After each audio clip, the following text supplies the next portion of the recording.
Hello ladies and gentlemen, and welcome back to the RENNSPORT Community League, to the final race of Season 8, where we are going to crown a new champion in this very long-lasting series at this point. My name is Lino, alongside me in the commentary booth, as usual, Tim Island. Welcome, Tim. Hello, Lino. Hello, everyone on Twitch. I hope you're having a great weekend. I know we've got a couple of races lined up for you this weekend, so we should have a pretty exciting time, I hope.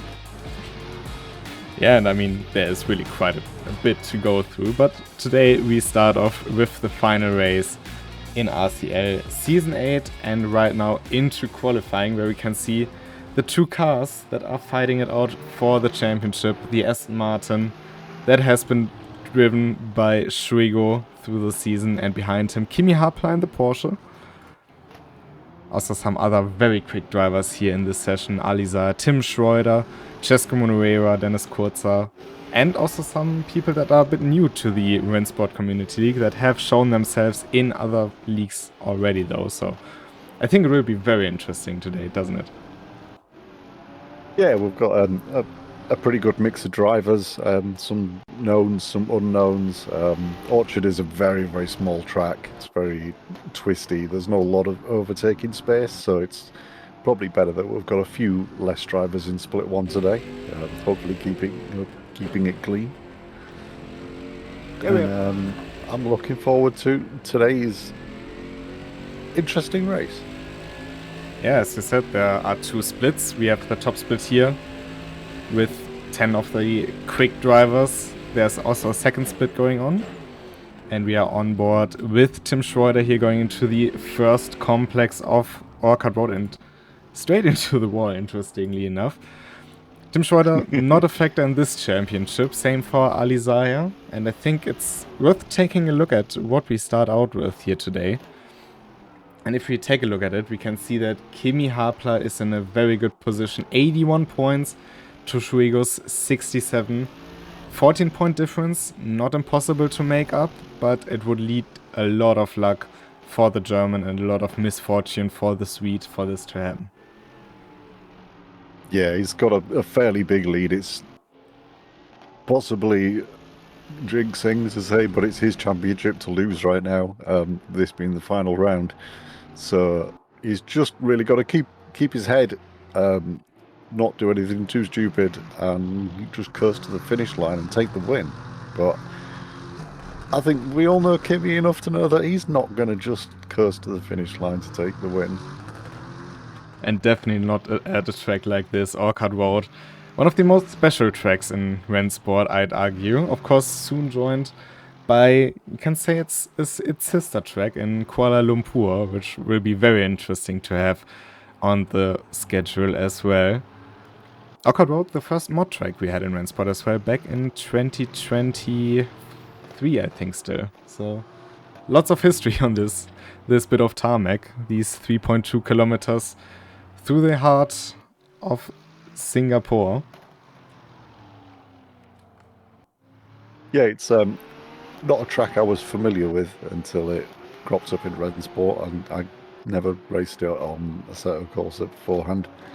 But I think it's quickly kind of become a bit of a favourite, in a way, as street circuits that are tight and twisty are concerned, at least. It just beat out Daytona in the community vote, so a lot of love for Daytona International Speedway, but especially our regular people have really been vouching for this one to be the final race in Season 8. And qualifying seems to be tricky, because we have a much larger spread in terms of lap time than what we experienced last time out in Monza. But the times are tumbling, and currently Matisz Segui leading the charge with a 1:12.33. Alizar just behind, and Kimi Harpler just ran quickest with a 12:240. And I think we will see times, if this continues, in the mid to low 11s, if this continues.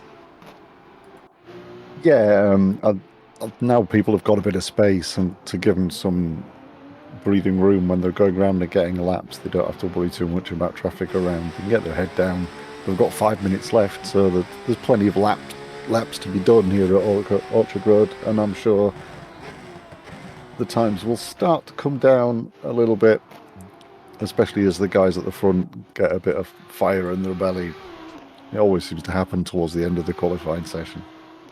And especially at a track like this where it's super short, you can get a lot of laps in the 10 minutes you have. It's also very nice to see RENNSPORTs are back in the Katowice Audi. It's been some time where we haven't seen that car, but he's back in it now, and I really love to see it. I mean, you know I do. We all like to see an Audi turning up, and the Katowice one is a really good livery for the Audi. It fits nicely. Schwego currently, well, not anymore, on pole position because Kimi Hapler has just taken that from him.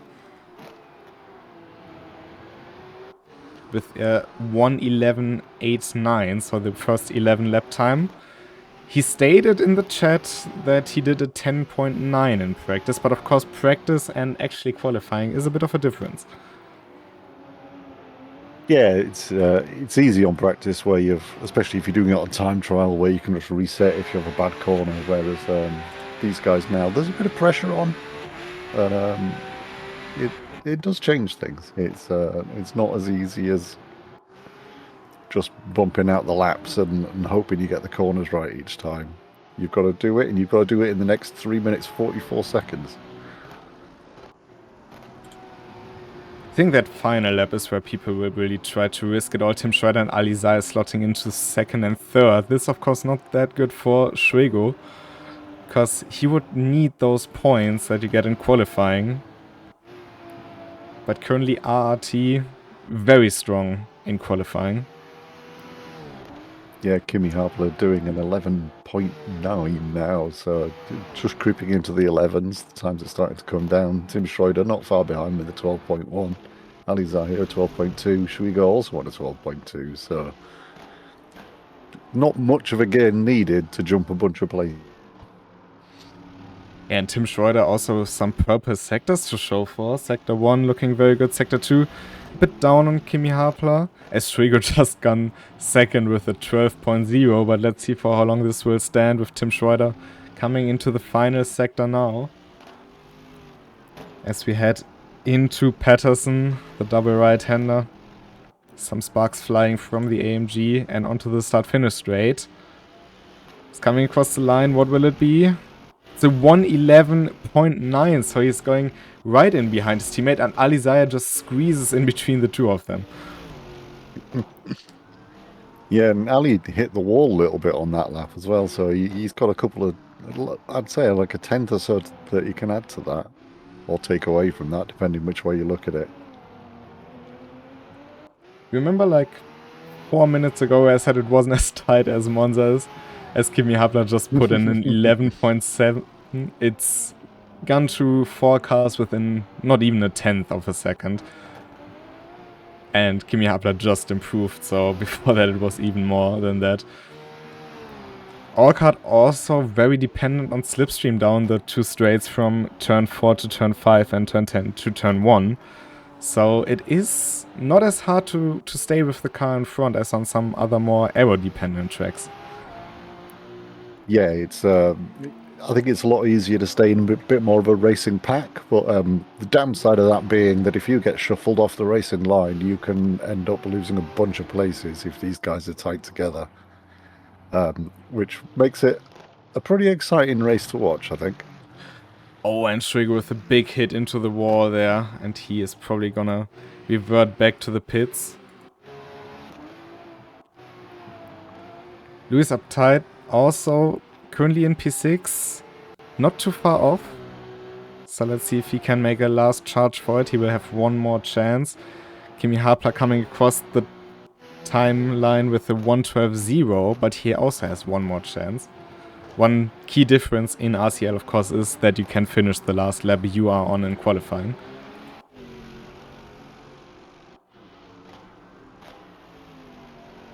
Yeah, Schwego hit the box, as Matthias Segoi. So they're both calling it a day at their current times. Schwego doing a 12.077.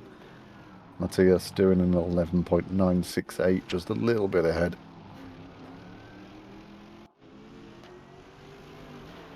Alizai into Patterson. The time currently not looking like a personal best unless he really can get it right through the final sector. Comes across the line with a 12.0, but just in time to start another lap. Tim Schroeder in front of him with a 0.5. And Kimi Hapler also with more yellow sectors, so doesn't seem like the Swede is gonna improve here. 11.7 to beat.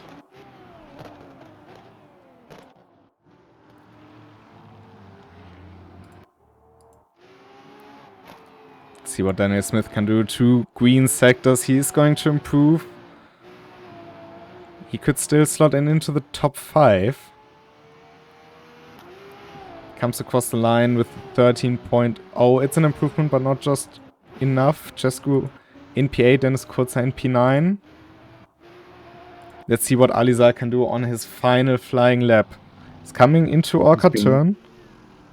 His relative's been dancing between green and red all the way around, so he's very, very close. It's all going to come down to that drive out of the last corner, I think. But the improvement Kimi has done, that 11.7, could be what is saving it. Tim Schroeder just coming across the line, doing an 11.76. Alizai does improve as well, but just not enough. And the top 3 is Kimi Hapler, Tim Schroeder, and Alizai here. That isn't always the best feeling, is it? If you improve and somebody beats you out just on the line. But what a qualifying session it has been. Yeah, that was a fight out for position there, and that means Kimi taking the bonus points, taking even more pressure off him, and giving him the lead into turn 1, which is always a good way to be. It certainly is the one you want to have. The only thing at Orchard, of course, with the run towards turn 1, it is long, it gets wide, and it narrows down at the exit. But let's have a look. We go green in round 6 of season 8, the final race of the season. And it's been a good start from Kimi Hapler, but also Matthias Segui in P4. Tim Schroeder covering the inside line. Kimi Hapler going very hot into the first turn of this race. Shrigo trying to find his way through past Matthias Segui and defending from Lewis Uptight behind him in the Evo Porsche. Dennis Kurzer seems to have moved up a lot past Cesco Moreira as we head down into Somerset. And there is contact between, I think that is Dennis Kurzer and Lewis Uptight as we go nearly 3 right into Exeter and somehow without any collision. Yeah, there's a bit of a roadblock, kind of more incident than anything there going on. But it seems like everyone's carried on pretty well and nobody's really lost contact. So all good as far as the racing's concerned. Schwego just on the back of this train that has gotten a bit of a lead due to the incident happening in Sector 2.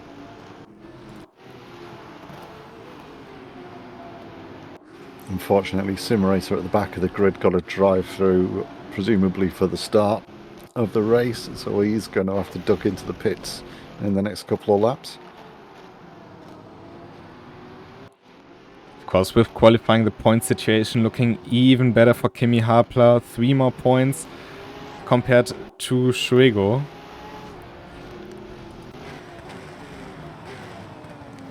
And while we have seen that within RRT you don't necessarily defend each other and still go for all-out glory, it is at least reassuring for Kimi Hapler to know he has 2 cars in behind him that he can trust and that he knows.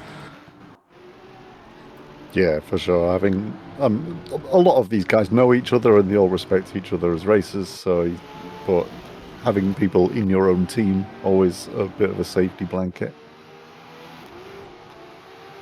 Dennis Smith right behind Dennis Kurzer here. That is for P7. He's diving to the inside. He's faking a little move, but Dennis Kurzer has it covered, going the slightly longer way around the outside and keeping the momentum high. Not really easy with the Audi, it has to be said. Yeah, very much doesn't like weight changes, so having to mess around mid-corner can be an interesting one. Now with the slipstream down the main straight, though, there is a chance to do a move down into turn 1. He goes for the inside line. And a beautiful move here by the Portuguese driver to take P7 off Dennis Kurzer.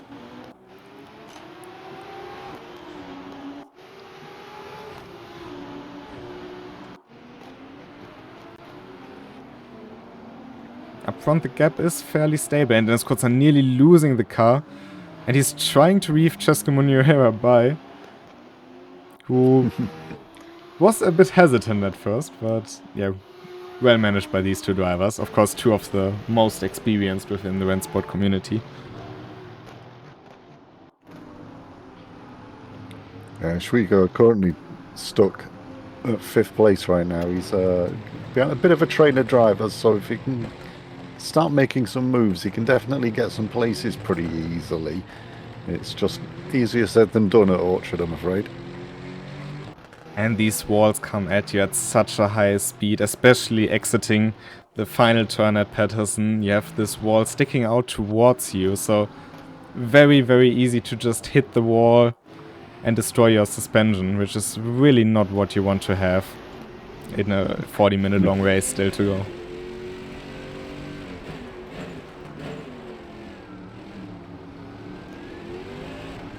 But the pace from the top 3 drivers is pretty good at the moment, so they're able to get away from the Frenchman in P4. Yeah, they've got a bit of a gap from Matthias, so they are able to have a little bit of clean air. Seem to be the RRT pact is still holding, where they're not really attacking each other too much and just trying to grab a bit more of a gap before they start racing. Still 40 minutes left to go, of course, so they don't want to start messing each other up too early, whereas if they can get a bit of a gap and then they're free to play. On board with Alizar, I can see he's leaving a bit of a gap to the walls. He's not going to full extent risks, but it really comes at you at such a high rate, and you have to be so aware of that. Taking a bit of curb on the inside of turn 1. I've seen Ali having a bit of a play with the back end coming out of a few of the corners, so he's taking it in typical Ali Zahir style. Well, I think he doesn't really bother with that. It seems to be where he feels the most confident.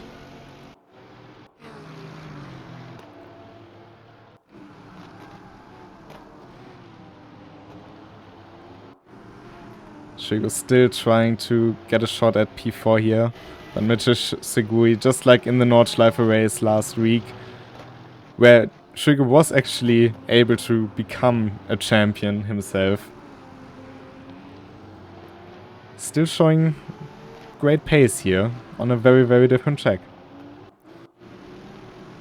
Yeah, he's doing good for sure. His pace isn't that far off the group ahead of him, so if he can catch up, he should be able to hang with them pretty well. Matthias Segui doing a bit of weaving there, seems to be trying to warm his tyres up a little bit. Alizar did the same, which is quite interesting to me. So the cars, of course, have very, very different tire wear depending on which layout you have. Especially the Porsche and Audi will wear out the rear tires a bit more. The front engine cars may struggle to get heat into the tires, I think.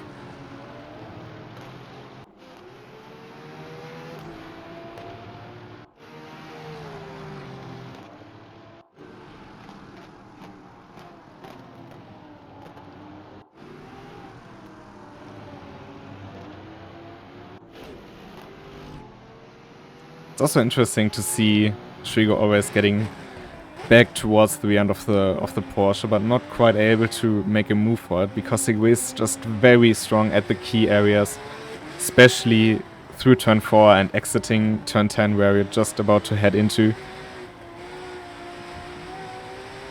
And yeah, he's just a little bit too far back right now to start thinking about making a move. Although he's got the long drag of the Astons, but not quite enough to get him alongside. Alizar has also started to drop back a bit from the leading pair. can see that Tim Schroeder's gap to Kimi Hapler is also a couple of tenths bigger than it was just a bit before. But it doesn't seem like Alizar is struggling for pace. It seems to be more of a choice he did. Yeah, his last lap round he was 7/10 slower than the lap before, which is quite a chunk of time for a lap around here. But it might have been a bit of a mistake. It might have been a choice. I'm not sure. But we'll see if he can drag himself back up. He will still be getting a bit of slipstream off the pair ahead. So especially when it comes to the start-finish straight, he can claw it back if he wants to. Cesco Monreal currently running in 8th, but he is not too far away from the 2 cars in front. And for Cesco Monreal, he's currently sitting P7 in the championship on 41 points. He has 3 cars ahead of him that are on 42, 43 and 44 points. David Sorrell on 46 points. So 4 positions he could theoretically make up. Realistically, one of these cars is Alizar, who of course currently is sitting in P3. That would still be a possible P5 or P4 finish in the championship for him. Yeah, if he can grab a few extra points, that would definitely help him out there. And maybe the commentator's curse has struck again, because he has kind of missed the breaking point for turn 1, but did the sensible thing and used the exit road. Nice 3-point turn there by Cesco Monreal. Yeah, you can get stuck in that corner, trust me.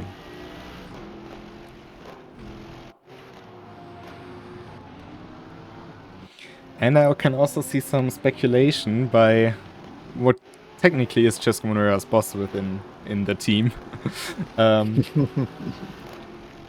Hello, Radoslav. But some speculation about the next RCL season, and why I can't confirm nor deny the allegations. We can indeed talk about what we can expect for the next season, because it will be a bit different to anything we had before in terms of how RCL will be structured. Just trying something new, as we now have Daniel Smith and Louis Uptight making a move down into turn 1, shutting the door. Daniel Smith still able to control the car, here to fight for another day. So yeah, it was a fairly decent, respectful overtake. Well, attempt at an overtake there. Nobody got too close. It could have easily gone wrong, but good to see that it didn't. Yeah, he does like to do the slipstream move. It's the same move he did on Dennis Kurzer, essentially. But yeah, coming back to the next RCL season, it will be structured a bit different. What I can already take away, which is a bit of a loss, is that we won't have a community vote this time around. I think the community vote has been a great thing within RCL for the last couple of seasons. But it will be very interesting in a different way. If you think back to the RENNSPORT Road to Launch series with the BMW M2 we did some time ago, we had this kind of thing where we announced the next race at the current race, as now Daniel Smith is giving it another try down into turn 1, but he's backing out of it because he quite couldn't get the speed he needed down the front straight. But these cars basically moving in sync now. It's very nice to see. And we kind of want to bring that back with the next season, to show you what I mean, because it will make it a bit easier. The first 2 races, which will start in 2 weeks' time already, will be at Nürburgring and Spa-Francorchamps. This will be the European leg of the season, and will be what kicks off Season 9. And you can see a lot of question marks below that, and that is because the following races will be announced in pairs of 2. So at Spa you will find out what races 3 and 4 are, and then at round 4 you will find out what rounds 5 and 6 are. I think that makes it a bit more interesting to see what's coming next. Yeah, it's a little bit of mystery. It means people can't metagame the series too much in as far as car choice. I know people are free to choose whatever car they want for each race, but people do tend to stick to a car, which I like to see. Oh, and a late break move here by Daniel Smith, going down the inside of Louis Uptight, still side by side now. going into high rise, trying to go for the switchback. Bit of a drift from the German. And a very nice attempt made, but very well defended by Lewis up tight. Didn't mean to interrupt you there. No, that was fine. I pretty much finished, so that was good. But yeah, it's always good to have a bit of an unknown, keep freshen things up, have a little bit of a change around every now and again.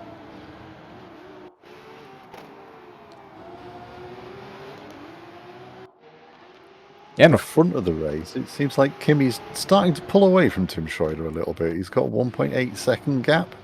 So Tim not getting so much of a slipstream effect anymore, and Ali dropping back towards Matthias and Segoi. Yeah, Kimmy is running a very quick pace. Not quite qualifying pace, but not far off either. No, his best lap so far in 11.875, which is pretty quick. And Tim Schroeder next in line doing an 11.966. So just a little bit shy of the qualifying pace. The top three all doing sub 12 seconds at some point in this race. Maybe that's why they decided to separate a bit, because they had an easier time to pace, which is a very fair thing to do. But the two Evo Porsches we have here, they are certainly not backing out. They are giving it their everything. Now Daniel Smith maybe trying it to go into range. He's going for the outside line, which will become the inside. Radically different lines between the two. Both Porsches having a bit of a back-end moment there, taking defensive lines into the corners. He takes a dive, but can't quite hold the speed. Bit of an emergency brake here by Daniel Smith, because he nearly overcooked it into the side of Lewis up tight, but these two are having lots of fun here on the track. Little touch there with the wall. And I think a bit too far back now to do something down the main straight. Trigo's still trying to get past Matthias Segui, but not really able to find a race. So still 7/10 between the two of them. They're both really catching up to Ali Zahir, though. He's well and truly in their sights. So I don't think it's going to be long before that becomes a three-way battle. And that's going to shake things up a little bit, I think. Meanwhile, the very unfortunate news of Cesc Monera retiring from this race. Not sure what caused it. No, I've got to admit, I don't really know what went on there, but he has definitely DNF'd.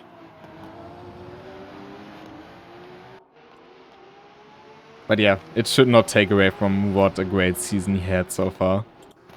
As now Daniel Smith is trying to go around the outside here, going into Orchard turn.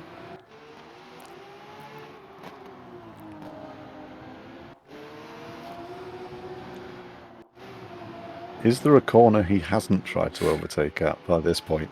Not really, but Lewis with a big hit into the wall on the outside of turn 10, and that gives Daniel Smith the chance now to claim 6th position. He does so, he overshoots it a bit. Lewis comes back at him. We are side by side going into high rise. Around the outside, the German trying to claim back the position. But Daniel Smith has it covered. But again, going for the inside line now into Somerset. Still side by side, and another switchback. Daniel Smith right back to where he was before. Another smash on the wall there, though, really slowing him down. And they're going side by side again. These two could have a race all on their own. They seem to be. Again around the outside. Split.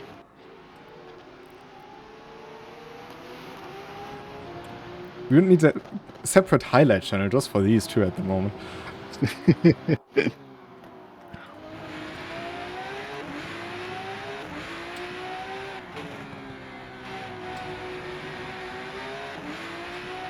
It's also interesting. I won't take you away from.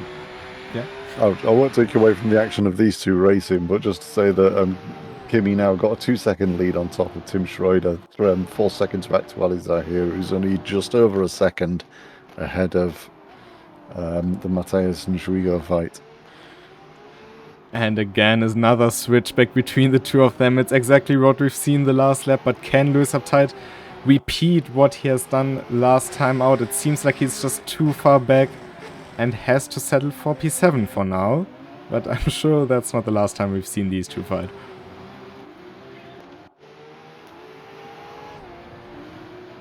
Well, they seem determined to hog the highlights reel, those two, don't they? They really do.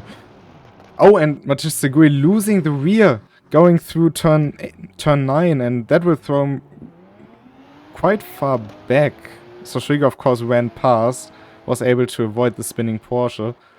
But did Matisse Segui just use too much of his rear tires, trying to stay away from Shuigo? Maybe, yeah. It's, he managed to get going kind of okay before any of the traffic caught up with him, but he has lost a lot of time to Shuigo there. He's going to have to really push to catch that up again. He's been doing some pretty fast lap times, so he might be able to, but he is 15 seconds back now, only 26 minutes of the race left. But he's got a fair gap to Daniel Smith. You know, Lewis Uptight has gone into the pits and actually retired the car, so maybe he picked up some damage. We've seen quite a big hit with the wall. Just deciding to repair it. Maybe the repair does take too long for him to continue. Of course, very unfortunate to lose him, but what a show he has put on here against Daniel Smith. Yeah, he's maybe just exhausted after the first 20 minutes of the race. I wouldn't blame him.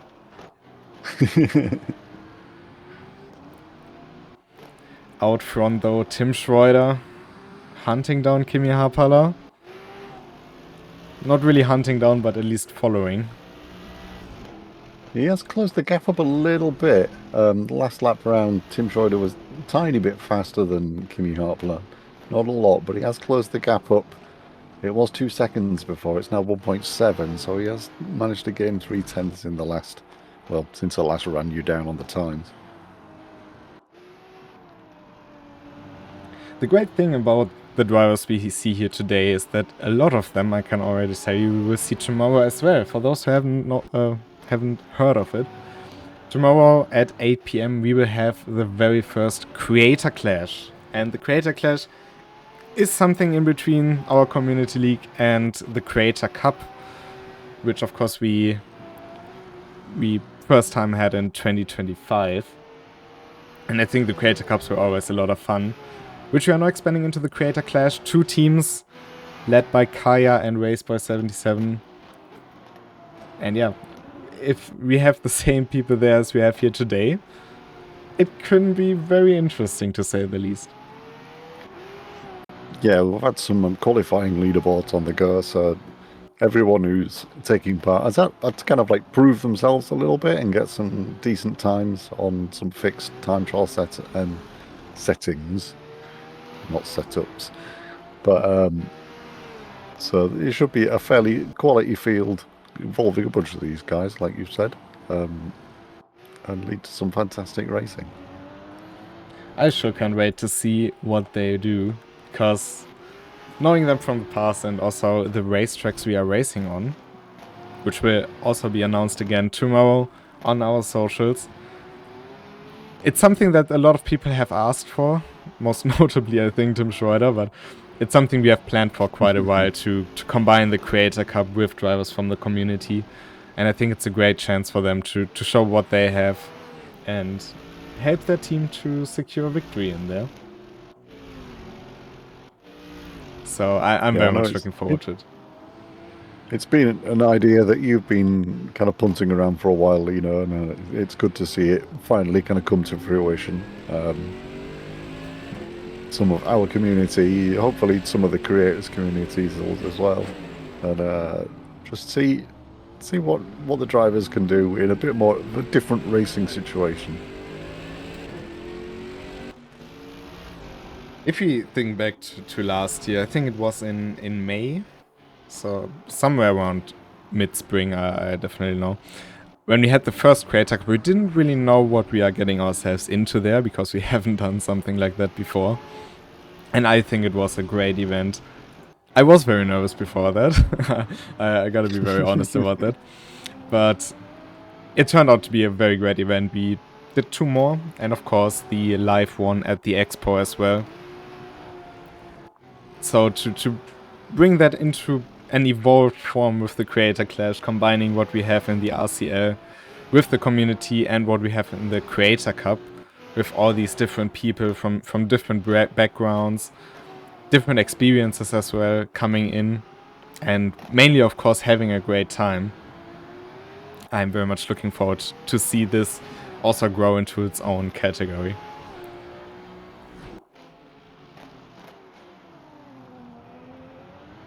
On the front of the race right now, Tim Schroeder, he's just, well, lap before he did his fastest lap of the race, which was an 11.786, only 3 thousandths slower than Kimi's fastest lap right now.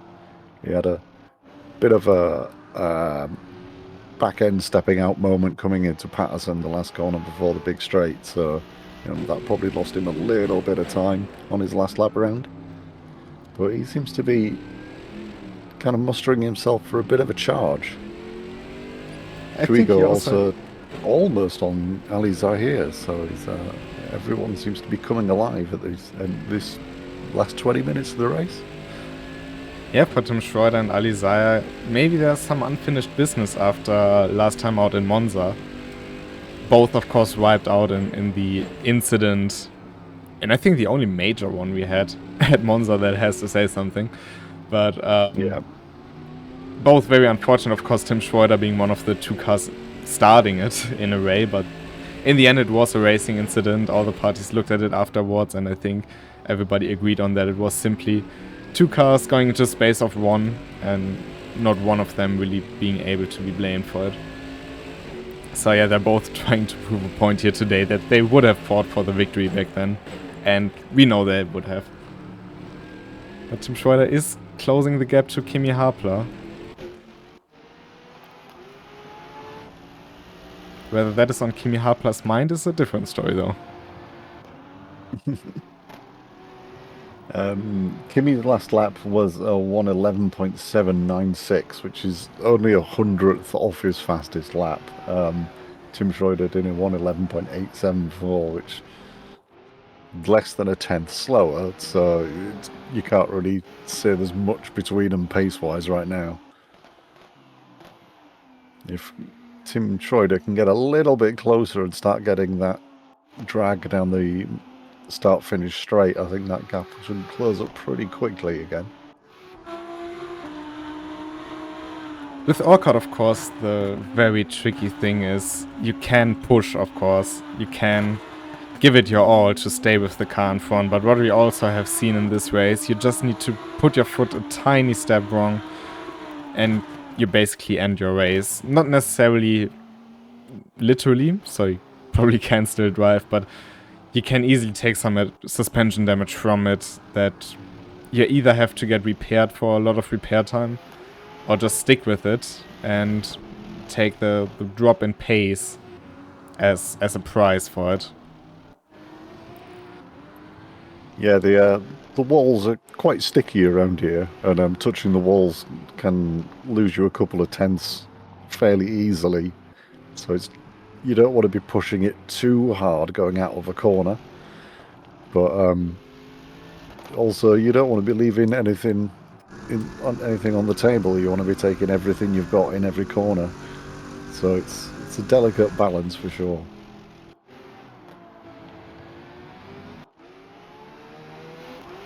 And the track is a lot narrower and also bumpier than, for instance, Jeddah, where of course the walls are also very close at certain points, but usually you have some leeway and the car doesn't bounce. Especially here, coming out of Exeter, you can actually hear the engine spike in revs because you just jump for a short moment. You have a ditch in the road, lose traction, and that could be the end of your race.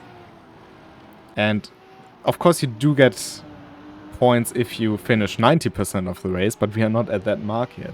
So unless you collected some points through fastest lap or qualifying, you basically don't get any points for this. Yeah, it's an interesting game to play in that sense, where you've got to kind of push, but always be just inside the limit. And it's, I know for the esports drivers, that's just a Tuesday morning, but for these guys who don't spend 8 hours a day playing racing games, it's definitely a lot trickier of a thing to do. And I've just had a look through to confirm that I wasn't wrong about it. Kimi Harpler did actually not win a single race this season. Came third 2 times and he came second 2 times, but he did not win. So the position he's in, it's purely because of consistency and finishing as high as he can, not through all-out victories. Because, of course, 2 victories have been taken by the EVR guys. One has been won by Mark Hewitt, the opening round at Spa. You have the victory for David Sobrero in Jeddah, and you have the victory for Nico Nüninghoff. I think, if I'm not mistaken. No, that was won by EVR. I have to quickly validate. Fact checking. I have to really fact check this time around.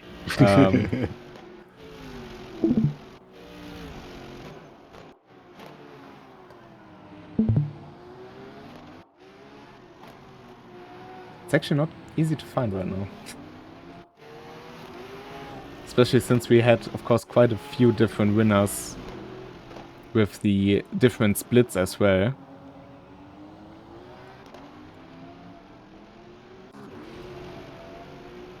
Ach, Schrigo, of course. Schrigo winning race number 3 in this season. And that makes, of course, a lot of sense. Kimi Harpler came third in that race. Aliza came second.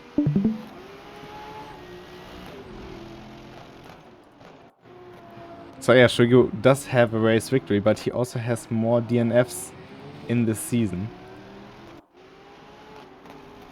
Yeah, the points for the RCL series does definitely favour consistency. We don't give such a huge bump for the winner to make. It just win a race and done. You've got to maintain the positions up throughout the entire season, which I personally prefer.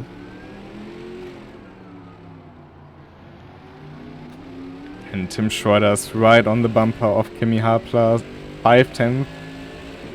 So yeah, it really fits with what you've said earlier in this race, that you're kind of starting to raid to save the tires before you make an attack. Yeah, he's been clawing that gap back the last couple of laps, and he really seems to have got himself in a rhythm. Hopefully, well, depending which way you look at it, being behind Kimi might mess with the rhythm that he's got himself in or not. But he's definitely going to have to kind of study Harpler a little bit and figure out where he's going to try and make this move. Of course, if he can, the start-finish straight is one of the best opportunities for that for him. What we've seen in the fight earlier between the two Evo Porsche, it is very easy to make a switchback if you have your car under control and if you have tires to fight with, which Kimi Harpler seems to have. So even if Tim Schroeder does make a move into turn 1, he has to think a bit further. He has to know how to stay in front going into turn 2 and then prevent Kimi Harpler from reclaiming the position into turn 3. So I think there are not that many tracks where the corners really blend into each other that much with those straights in between. Yeah, once you've kind of got past the straights, the corners come thick and fast, and yeah, you really have to think ahead about not just the current corner to try and get an overtake done, but also how that's going to affect the next 2, maybe 3 corners, and try to make sure that you're in the right place at the right time.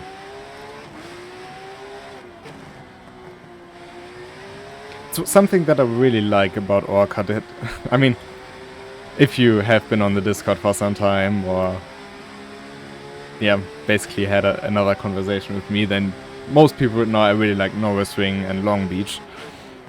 To city tracks, not that different to Orchard Road in terms of layout. Because just of that element, it doesn't necessarily have the flow to race, but you have so much possibilities in terms of how you do an overtake and how you reclaim the positions simply because of how the corners are laid out. Yes, you have a lot of 90-degree turns, but that is what makes it for me sometimes very interesting with the switchbacks. Yeah, with a lot of modern racetracks, especially with the ones that have less gravel traps, the more kind of F1 style ones that we have nowadays, they tend to have tarmac runoff areas, and it does mean that you can push, but if somebody makes a move, you've always got like a little bit of extra runoff you can go to and kind of maintain racing from there, I suppose. Whereas here you have just got big ass walls, so you've really got to think how that's going to affect your car a little bit more, and it adds a bit of a danger element to the overtakes that maybe some of the more traditional, well, more normal racetracks don't have. Words hard. As we get by Dennis Kurzer, who is getting out of the way as quickly as he can. Of course, you can see by the team tag, he is within the same team. He is not going to hold up any of his teammates. But, yeah, traffic can also, of course, play a big part on a short track like this. And speaking of traffic, oh, no, I was just going to say that Shrigo and Alizar here were going to run afoul of traffic, but Dennis Coates are getting well out of the way, being no part of that fight whatsoever. We have two fights building up with 10 minutes to go. Alizar having to defend from Shrigo. This is for the podium. So while he may not walk away with another championship, he may walk away with another podium. Shrigo's been pretty aggressive in the last few corners. He's been showing his nose at every opportunity he gets. He's got the patented hazard warning lights flashing. And he's definitely made his intentions clear that he wants to be past Alizar here. Yeah, the move with the warning light, something that he has learned from Julian Chicot. And he can see the sparks flying. Alizar just going to the wall as close as he can in the braking zone already. So trying to maximize the track now that we come closer to the end. He is aware of Shrigo in his rearview mirror.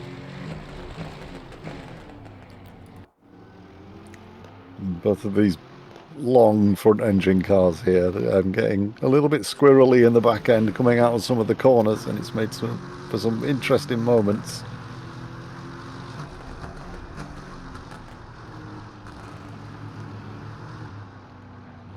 Seems like Shrigo does have the more stable rear out of the two. I've already seen two big slides here for Alizar exiting Exeter in 2 consecutive laps. Not really what you want to have in this situation. No, it's, we all know it's kind of Ali's style. He likes to get a bit of back-end action, so to speak. But I have seen Shrigo pushing it a little bit hard and getting similar when he really wants to get a drive out of the corner. Sometimes just losing the back end a little bit. Not able to get a decent slipstream on the start-finish straight here today, though. You can see he's going already out of his way to at least get the nose alongside Alizar. And now with a good chance going into Somerset, he's going for the outside line. Alizar is squeezing him towards the wall. Covers the inside line, so Shrigo can't do the switchback now through this right-hander. Nearly flat out, in some cars even flat out. And this time a lot more stable for Alizar. Yeah, I couldn't tell if he had a little touch of the wall or if he just got a bit, his back end just came out a little bit out of shape there, but he had a bit of a wiggle. Not able to capitalise by Shrigo though. Again down into Orchard turn. Shrigo just a bit more neat, a bit more tidy through these turns. See if he can get a drive as he comes through Patterson here. the double right-hander and get a good drive onto the start-finish straight, that could be a fantastic opportunity for him if he can just close that gap up. Not quite able yet, but Tim Schroeder within the 2/10th region now behind Kimi Hapler.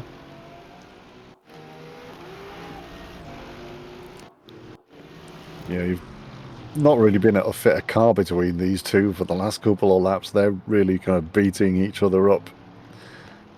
Well, both battles, to be honest, but Tim Schroeder really pushing to try and make something happen.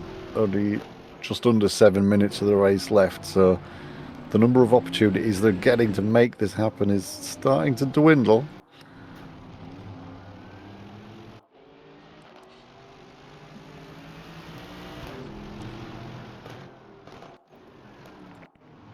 On one end we have an AMG trying to pass another car, on the other end we have an AMG trying to defend from another car, so... And in both battles the car behind is purple. Oh yeah, that's very true.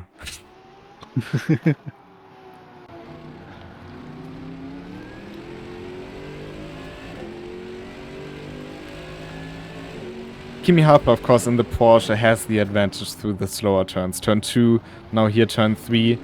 He can really play with the car a lot, get a lot of throttle in early to get away from the AMG. But on the other hand, through turn 4 and turn 10, it's the AMG that has the upper hand. Yeah, but these two guys at the front running pretty phenomenal lap times, as you probably expect. They're both very, very low 12s, if not high 11s. Not a lot difference between their pace, clearly. So they're practically the same. But they seem to be lap after lap kind of maintaining a really good kind of pace for these two after 40 minutes of racing. Tim Schroeder with a potentially good chance now. He's in the slipstream of the Porsche. Had a good exit out of turn 10. He's closing the gap, but not going for a move yet. It would have been a bit too tight to squeeze that in. Yeah, he's unfortunately the amount of time they've got left for the race. If he does make an attempt and it's kind of half-hearted, he could end up losing more time and not really having time to make another attempt at an overtake. So he really needs to be sure about the pass when he goes for it. And you don't want to hit your teammate. I mean, it's rule number 1 of any race.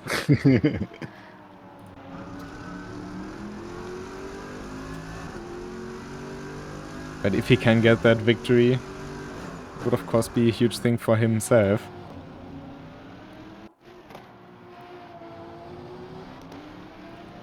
And it proves that it isn't the amount of cars you fight with, it's who you fight with that is really making a race an achievement or not. And in an even better situation now, 2/10 coming across the line, but Kimi with just slightly more speed. And that's what is costing Tim Schroeder the chance to make a move here into turn 1 this time around. Yeah, the straight not quite long enough for him to get to use that AMG power to pull up alongside there. He was catching by the end, but like you said, not enough to really make a move. And it feels like each lap they are braking a few centimeters later into turn 1, trying to get a feel for what is the maximum possible with the car.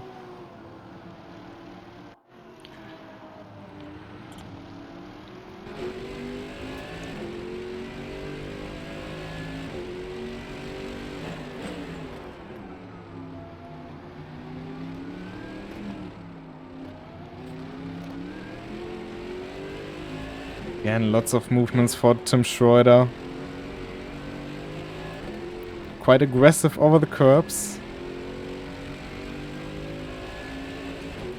And Kimi with a fantastic run through Patterson. That should keep him covered from Tim Schroeder down the straight. Yeah, he had a couple of tenths quicker than Tim Schroeder around that lap. He seemed to kind of stay really composed, keep it nice and smooth. And it kind of paid off dividends by the end of the lap. Schwego seems to be super strong on the brakes opposed to Alizaya. Of course, the car makes the difference as well. But down into turn 1, if he can get a good enough run, exiting turn 10 with enough speed, and gets on the inside of that AMG, I think he could make it through. But he doesn't have that many laps left to make that move happen. No, we've got 2 minutes left here, so probably 2 laps left of the race. And they're going to be eyeing up those last minute attempts for an overtake. And see what the plans come to fruition this time around. Schroeder having to do a big lift through turn 10 and losing a lot of speed as a result of it. Not able to really make a move into turn 1 this time around. What about Alizaya and Schwego? Schwego getting even more aggressive with the curbs on the inside. Alizaya already weaving on the straight to try and break the slipstream.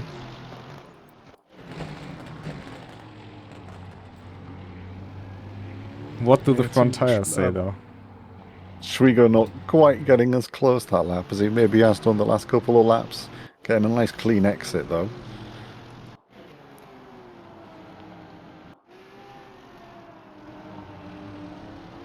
I'm curious to see what Kimi thinks about it after this, if he even noticed Tim Schroeder in his rearview mirror, or if he just went on with it. Bit of short shifting going on.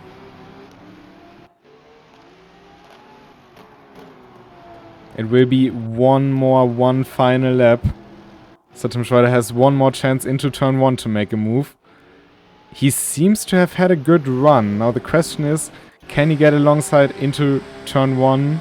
He's having a look down the inside, but not close enough yet. Is that Kimi running a little bit wide? Tim Schroeder trying to go for the switchback. Not quite having the traction on the rear end. And Kimi is safe from him for now. Schwego again not able to really get a run on Alizaya. I think those fronts have really degraded while running that close to Alizaya. Yeah, he's maybe made one attempt too many lunging into turn 1 and it's just overheated those tyres and they're just starting to losing a little bit of grip. He doesn't seem quite as aggressive as he was before.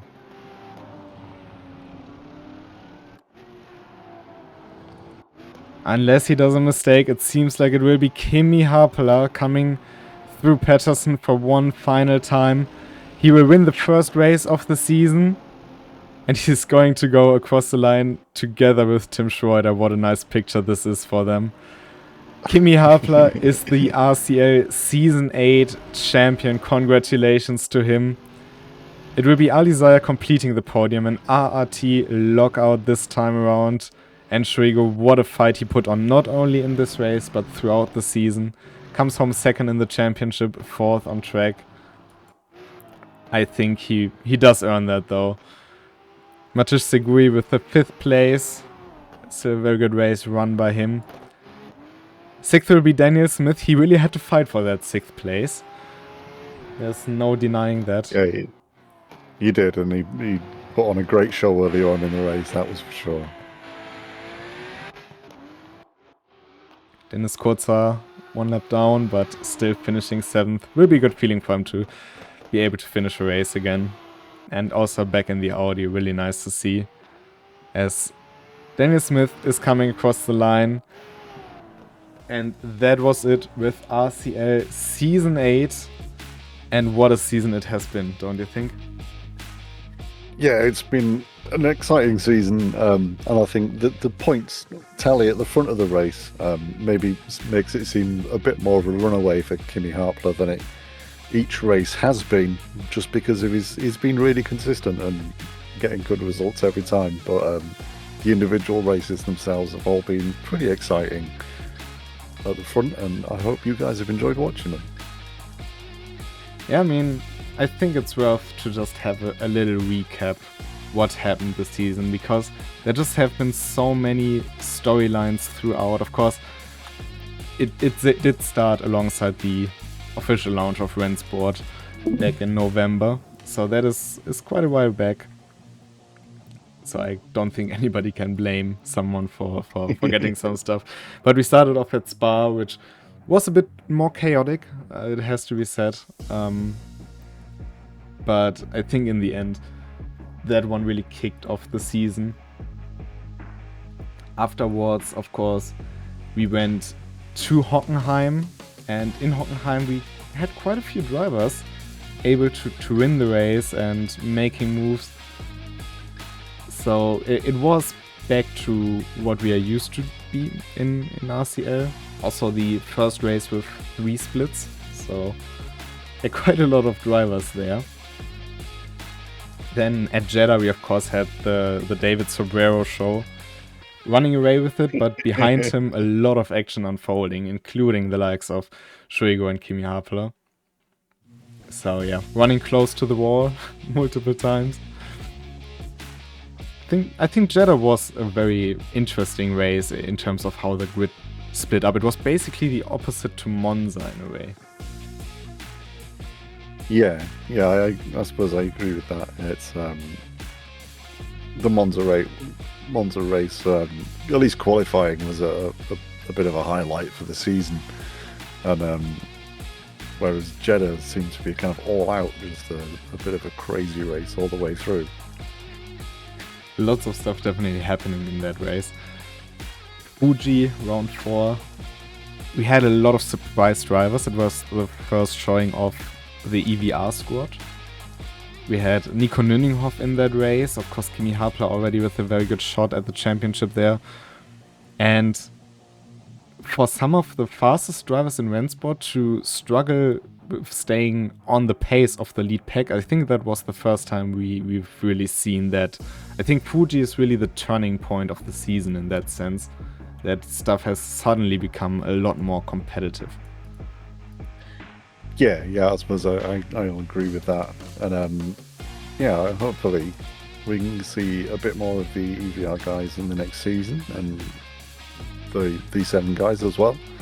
I know they all have kind of their own things to do this weekend, but it's been great having those guys turning up and mixing things up with our regulars and adding a few more names that we get to yell.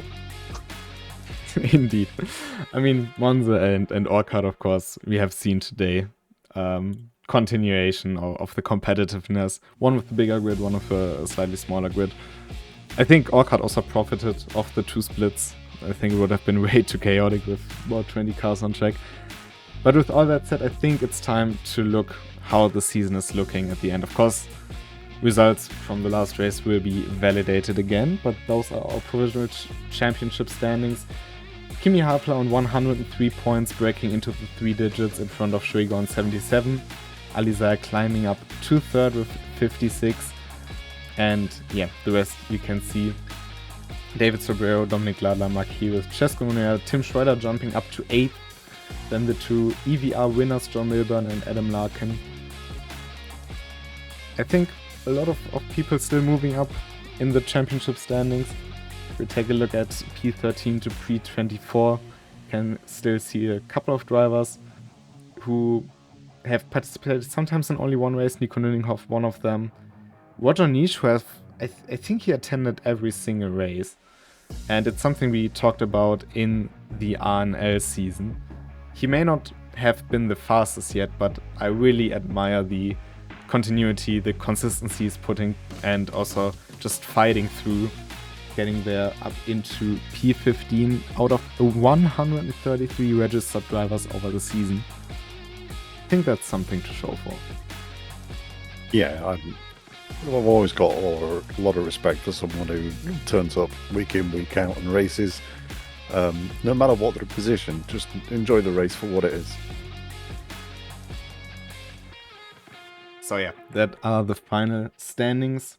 Of course, Kimi Hapler is expanding his list in the Hall of Fame with an RCL championship. We've crowned 2 new championship winners in 2 weeks. I think that's quite a nice thing. Shuigo, of course, last week in the RNL, Kimi Hapler today in the RCL. I'm curious to see what the next season will bring. I think it could be very interesting to see how this new dynamic plays out. Nürburgring as the first race can be very chaotic into that tight first section in the Mercedes arena, but we will see. And of course, the action for the weekend isn't done, because tomorrow we will have the Creator Clash. I think that one will be my favorite event of this month.